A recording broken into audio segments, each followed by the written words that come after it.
Hello, everyone, and welcome to another episode of DataBank's CISO Corner. I'm Dane Dittamore with DataBank, and I'd like to welcome our subject matter expert and my favorite CISO, DataBank's Mark Houpt. Well, I better be your favorite CISO. I mean, if you're looking at another CISO, then I guess I'm looking for another job. But hey, it's always fun to have these podcasts. Welcome, and let's get this one rolling, Dane. All right, great segue, because we have a fun topic today. And that topic is, if your multi-tenant data center cannot provide these security assurances, run. Excellent topic. Have you ever seen that little meme with the FBI bomb disposal guy, and it says on the back of his shirt, if you're reading this, I'm running from a situation, you need to run. So it's kind of one of those topics that we're talking about here. Yeah, well, in keeping with our fun theme, let's do this countdown style, Mark. If you can give me 6 security-related must-haves from a data center provider in reverse order, we'll end up with the most important must-have. So go ahead, Mark. Number 6. All right, number 6. I'm going to be a little bit self-centered here, but if they don't have someone that's in charge, it doesn't have to be a CISO. But if they don't have somebody that you can point to that says that person with that name right there is in charge of security, that has credentials behind their name and understands what security is, then you probably should run. And here's why I believe that, because, and I'm not saying this just because I've done security all my life, but I've run into so many situations, and this is unfortunately very common inside of state governments, where people have risen to be security leaders that know nothing about security. They're in the position because they are a leader, and they are a good leader of people. And I recognize that. But when you don't understand the very mindset, I call the sixth sense. Remember that movie a couple years ago, The Sixth Sense, where typically we have our 5 senses, but there's that one other one we can just feel what's going on around us. So your best CISOs are one that have that sixth sense, that can look around a room and they can see problems. I remember interviewing a guy one time, and we were sitting down in a cafeteria in the cafeteria from the business we were at, and I said, look around the room, give me 5 different security vulnerabilities that you see right now. And the guy couldn't do it. He's like, everything looks good to me. And I said, see that trash can over there? That trash can does not have, it's just wide open and has no lid on it. Somebody could throw something in there, and like an explosive device, and it would go off. Whereas if it had some sort of a lid that prevented large packages to go in, then that would, that would possibly prevent a security incident. And it really opened his eyes to what I was talking about when I'm looking for that sixth sense type of situation. Is we see things, like, again, the movie, we see dead people, while we see, as a CISO, we see those vulnerabilities that are out there. My wife teases me all the time.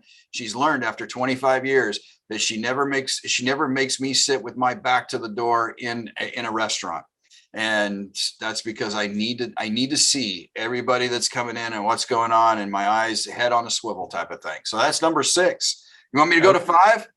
Let's do number 5. All right. Well, the countdown, number 5, believe it or not, transparency. Okay. A lot of CISOs don't like to be transparent. A lot of organizations, especially in this data center world, are saying, this is our world, stay out, get out, security is a secret zone.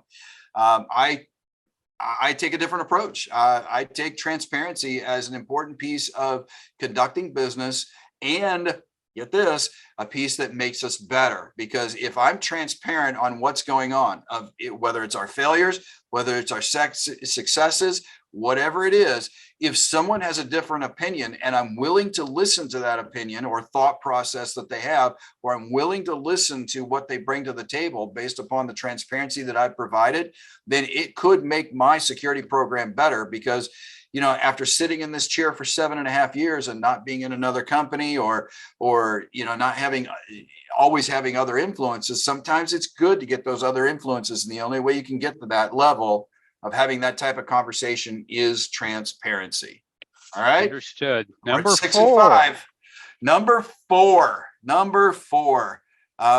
is again one of those things that's not entirely fully security minded, but is very important, and that is have a disciplined staff. Security is a very disciplined environment. There's a lot of regulation that goes on. There's a lot of steps and processes that need to be followed. So you need to have a staff that's that's not cowboys. When I was employed with another company, we hired a couple of people that we called them, after they'd been with us for 90 days or more, we realized they were cowboys. These were people that were going out there that were not following the processes, but they were getting work done. So they were very popular by our business teams, and they were very popular by the teams that were looking to get activities done, because work was getting done, but it wasn't always getting done correctly. And sometimes those of us that were following processes would have to go and clean up the messes. So my philosophy is have a staff that's disciplined, and have them one that's willing to go slow and low, I call it. Go ahead and do the work. But in the end, that if we do it right and we do it proper, even though it may be slower than what the cowboy would do, the work is going to be done properly the first time, and it's going to be more effective as you move forward, more effective from an audit perspective, more effective from a business perspective. We don't have to come back in and disrupt the business to correct problems that exist. Yeah. All right. Great point. Let's move to number 3. Well, we're starting to get into some of the more tough stuff here at number 3, but I would say that number 3, if your data center does not have this in place, then you probably need to run, and that is a strong audit program. And inside that audit program, you need to make sure that they are going back to one of the others I said, is they're transparent in their audits. So taking those audits and showing the customers what the audits are is absolutely important to building the trust and respect, the relationship that needs to exist between customer and data center operator. All right, let's move to number 2. All right, number 2 is actually something that I'm going to own because I like extreme ownership, but is really on the customer part of it, and that is know your roles and know your responsibilities, especially in a shared type of environment. There's a lot of times when customers come to DataBank or any data center operator, and they expect the solution to be turnkey and that we will handle absolutely everything. And when you're in a shared type of environment, that can't happen. I'll give you a simple story. I had a situation a couple of years ago. It's been more than a couple of years ago, but many years ago, shall we say, where a CEO of a company was not happy with a situation that existed. That was a security related situation. It was data related. I politely got on the phone with him. We had our conversations. We shared our differences. Come to find out, his lawyer was sitting there listening. The lawyer ended up cutting off the conversation with his lawyer, cutting off the conversation with him and saying, look, the CISO over here at DataBank is absolutely correct in his stance that the data never transfers ownership from this company to DataBank, whereas the CEO was sitting there saying, you're responsible for my data, blah, blah, blah. And the lawyer said, we need to terminate this call because I need to have some conversations with my CEO. You're right, the data's owned. So both parties need to come to the table with a very clear understanding of what their responsibilities are. And this kind of goes back to transparency. Perhaps transparency should have been number 1. I don't know. But having a shared responsibility model means that you need to document and clearly identify in a responsibilities matrix who does what and when and why.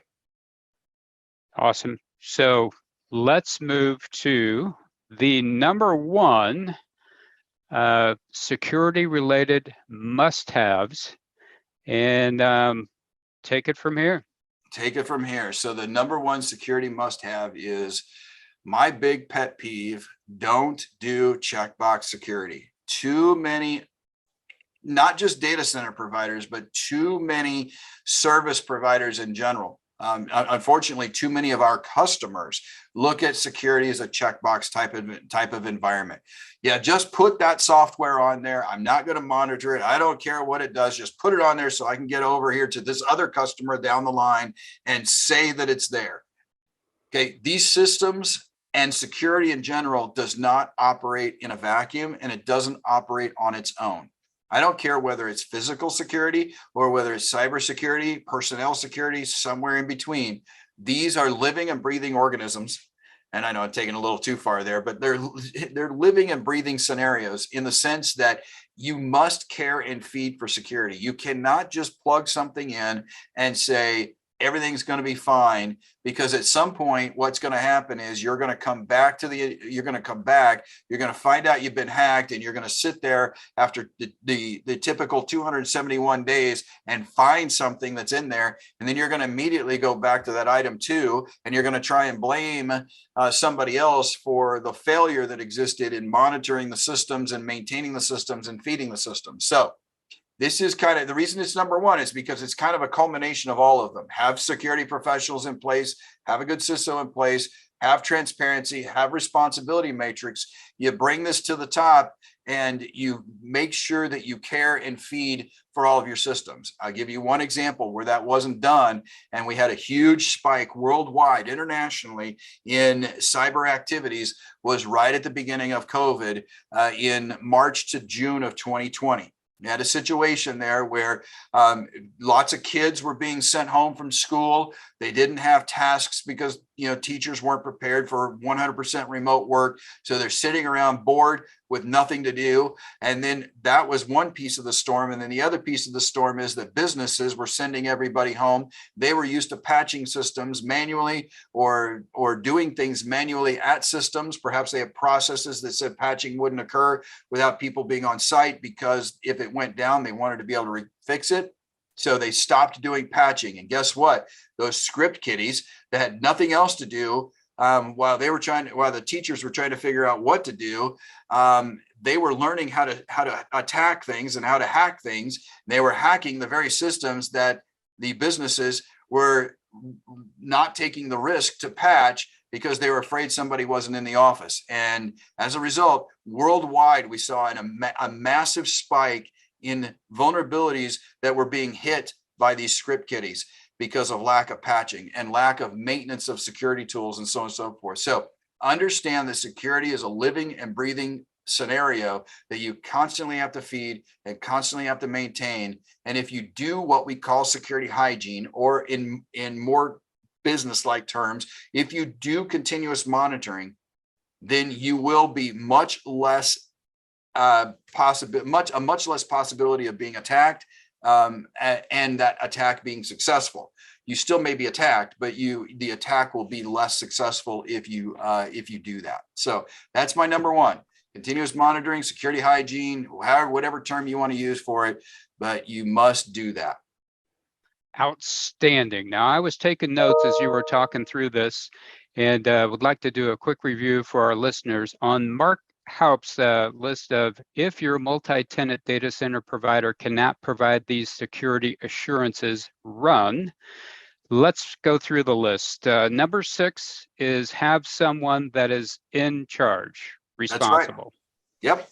Number 5 is transparency. Yes.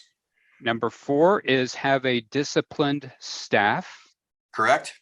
Number 3 is have a strong audit program. Correct. Number 2 is know your role. Have a shared responsibility matrix and the associated items. And the number 1 thing is do not do checkbox security. That is correct. Practice safe security. There you go. Do not do checkbox security. Great. Well, you as a CISO for DataBank provide tremendous value to our clients in helping them be and stay secure. So we very much appreciate you being on staff, and I know that our clients do as well. Absolutely, and thank you for having me. Allow me to issue my top 6 items, Dane. That's awesome. So for those of you who are listening and would like to be notified when the next CISO Corner podcast is released, or have a topic you'd like Mark and I to address, just drop us an email at ciso@databank.com. That's CISO@databank.com. And as always, be safe and stay secure.